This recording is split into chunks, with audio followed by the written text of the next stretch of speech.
think you get one of the advantages if you really like running, you're not going to run a business at a private equity firm, but if you want to see more of the day-to-day operations and the decisions that senior management teams are making, you'll probably get a little bit more of that on the private equity side. If you want a little bit more of a dynamic environment where you're kind of making more decisions more often, that's more the hedge fund route. But you guys will get a sense for this as you're kind of going through your careers.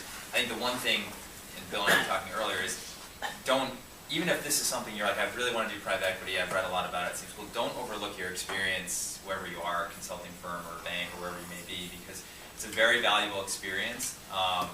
Work really hard, continue to be focused, because a lot of the people that you meet, whether it's directly above you or your MD or project manager or consulting firm, are going to be people that help you get into these jobs as well. And so you really want to make a good impression early on, even if you're kind of looking a couple years out into the job that you're going to be doing. I got my job through an associate I worked for. Absolutely, do well at your day job. I mean, like these guys, I transferred from banking and private equity just because it seemed like private equity kind of involved all the things I loved about banking with none of the stuff I didn't, or at least less of the stuff I didn't like in terms of lifestyle. Why private equity over a hedge fund? I like being pretty close to management teams. I think the people side was a pretty big deal for me, rather than kind of just interacting with the market. That's pretty much it. So I guess I'll provide a little different perspective. I guess I'm the only consultant on the panel here. So I spent 3 years at BCG, and I had a great time. And I was doing a lot of operation stuff, working on the strategy side. I was working with the management teams already. So I was getting the kind of experience that people here on the panel have talked about they've gotten in private equity. The things that, let me also make a statement. I'm a big fan of BCG, and if everybody knows me, So I had a great time at BCG, okay? But there are 3 things that I felt that I was not happy about at BCG. And number 1 thing was that as a consultant, you can come up with really good insights, and you'll do a good job solving complex problems, but you don't really have control over how the recommendation will be implemented. So ultimately, you are a consultant. You are not the company. You can give the recommendation to the company, and the company can decide whether to implement it or not, and at what pace to implement it. And you feel frustrated. Oh, I came up with such good insight, and it's going nowhere. So that is one of the things. Second thing is that, and in consulting, you usually get paid by the hour. Like you are charged an hourly rate, and if you do a very good job, probably you'll get a small bonus at the end of the year. But your bonus is not tied to the kind of value, kind of benefit you've created to the client. So I would come up with an insight that would save probably $15 million a year to my client, and I would not see a single penny out of it. I'll get whatever salary I was getting and some small bonus on top. Basically, my rewards were not a function of my value creation capability, at least in the short term. In the long term, probably. And finally, consulting, particularly big firms like Bain, BCG, McKinsey, you'll be working with the Fortune 500 companies for most of the time. You'll be working with very senior level people, and there is not that entrepreneurial spirit. Like if you're interested in working with managers who have the fire in the belly and who really want to do something more interesting and entrepreneurial, you do not get that kind of an experience working at these big consulting firms. So these were the 3 reasons I was a little unhappy, and I was thinking what to do next. And I talked to my mentors, and I would repeat what Bill and John said. Make sure you do a good job wherever you are. Mentors are really helpful in helping you choose the direction of your career. In addition, private equity is one of the most clubby businesses.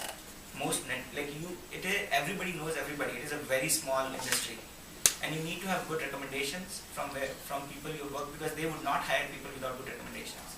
So do a good job. So that's one. So in private equity, so if I just go down the 3 main reasons of me being unhappy at BCG. First of all, you get to co-invest. So most of the firms that we worked at, there is a rule that whatever investments you make, you have to put your own dollars in the investment. So if you're doing a good job helping grow the company, you will probably make money. You will get rewarded because you are co-investors with the company, as well as there's a small. We have not received carry yet. I don't know if you have or not, but in the future we will probably receive carry, which is a function of the kind of value we create. So that is number one. And number two about private equity is that you get to sit on the boards of the companies. So basically what it is a shortcut to becoming CEO's boss. The CEO reports to you, to the board. So you have a lot of control in implementing the strategy that you would not have control as a consultant. And finally, in private equity, usually what you do, the managers who work for private equity companies versus managers who work for public companies or just local private companies, they're very different. They have a lot of fine in the belly because most of those managers in private equity companies are given shares, given equity alongside the private equity investors. So they are very driven, very entrepreneurial, and they want to make big change. And it's really fun to work with this kind of people.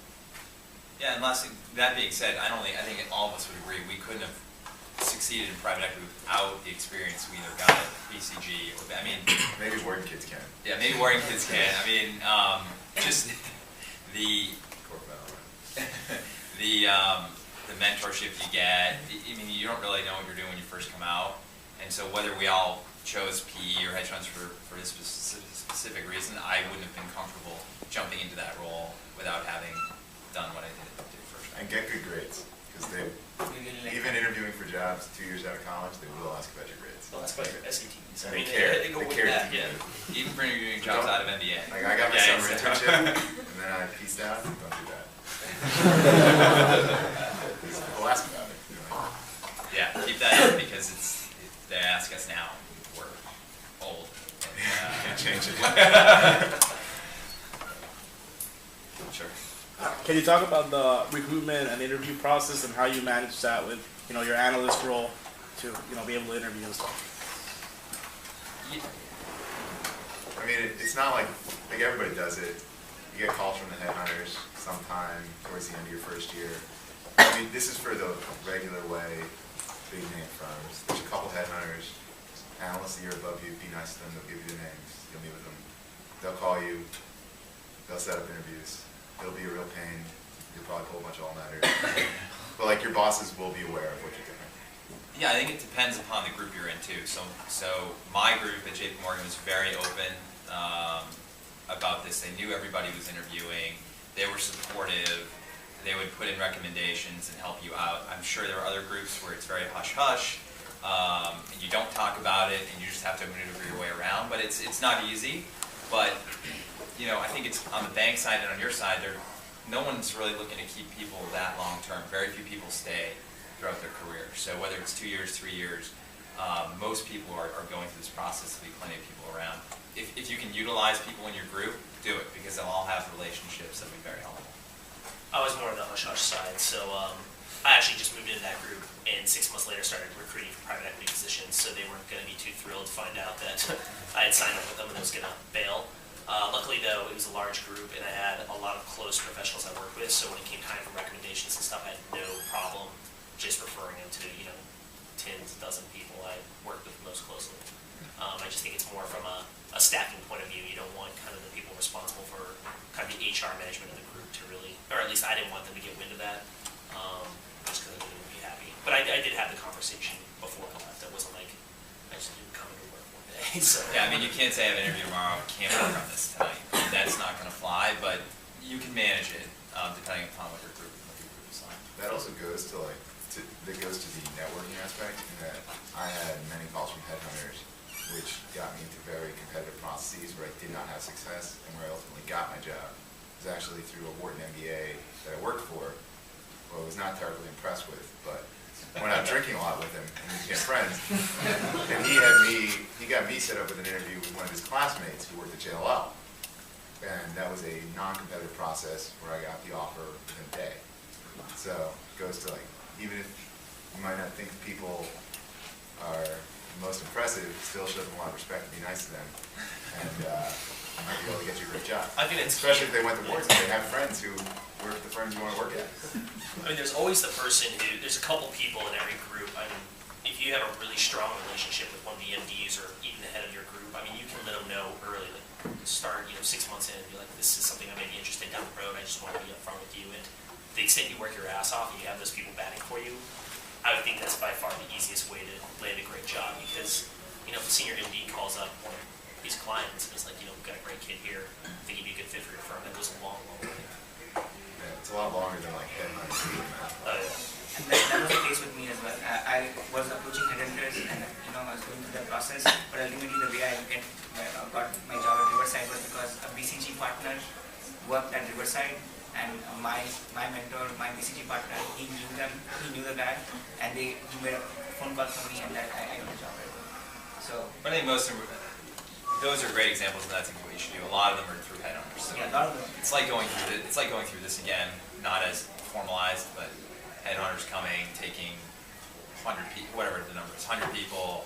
You go and you meet, your first round, second round. So that's the way a lot of them work. Someone can be designated to. Let me you do it, you can just pick. So you guys talked about the career path in the private equity, but what about afterwards? What do you guys tell me about afterwards? You mean like now business school? Well, so most people go to business school, but well, you guys are in business school, obviously. Yeah. Are you guys planning on going to the private equity firm or doing something else? Yeah, I can start. Well, it really depends on what year you graduate or what year you're finishing your program. If it's like the bull market's ramping up, sometimes you'll be offered to just stay on and go to a partner track. And so it kind of depends on the staffing needs of your firm. That might be an option you want to take. Or a lot of people go to business school, and you can go to business school and come back to your firm, or come back, go shop around and go to another firm, or go to work at a hedge fund, or go to do nonprofit. Once you go into business school, or leave private equity, kind of the world is your oyster.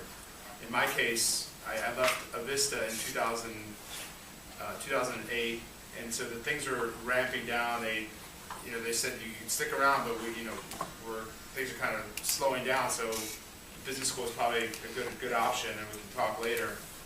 And so I came to business school, and I'm now going to be working at a hedge fund after school. For me, similar thing. Like you can treat it like your 2-year pre-hedge fund thing, and post-private equity, there's an entire class of hedge funds that many private equity professionals go into, where you can start thinking the same way as you are now again. That's treated like a 2-year thing. A lot of people go to business school and then return to their firm, or go to another private equity firm, or go do something totally different. I mean, it's pretty competitive once you get in there, though. So again, like, as soon as you show up, there were 4 guys in my class. I think one of them is still looking for something. Two guys are at Columbia. They're going to work at hedge funds. Yeah, I mean, I think, and if you disagree, let me know. I think firms are more moving towards get an MBA to be more senior professional at private equity firms. I think it was different a couple years ago, and there are definitely still firms that are like, let's keep you on the full time. But I think most people end up going back to business school if they want to go back into private equity. I mean, there's also a lot fewer jobs, right, in these industries. So if you have an analyst or associate class at a private equity firm of 4, typically there's 2 or 1 post-MBA, right? So it's a smaller universe post-MBA. But it just depends on what people feel and want to do. I mean, some of us are looking at PE, some of us are looking at hedge funds, some are looking at other things. So we wouldn't necessarily go by what we're looking to do based on your decision, but once you're in an MBA, you can kind of go do whatever it is you want to do.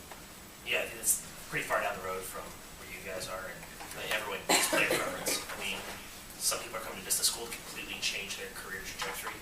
Others are going, the exact opposite end of the spectrum, right back to the place they worked. It's just whatever you want to do, really, I think. My plan is, I'm about 85% sure I'm going to go back to private equity. So I came to business school because so another thing that we should talk about is the size of the fund that you work at can actually shape the kind of experience you will have. So I worked for, as I said, a lower middle market fund, which was 225 million before and now 400. And one of the reasons for me to come to business school was because I wanted to trade up and go to a bigger fund size to have that kind of an experience. And that is my plan. I came to business school, and that's what I'm going to do. For the summer, I'm going to work at John's fund. They lost out there, right? They lose me. Now the fund size is very important. When you think about private equity, well, probably 2 years, 3 years down the line, think about what kind of fund size you want to work at. The smaller funds, you'll have a lot more responsibility, and you'll be seeing much earlier stage companies. You'll be getting involved with companies at a much deeper level, because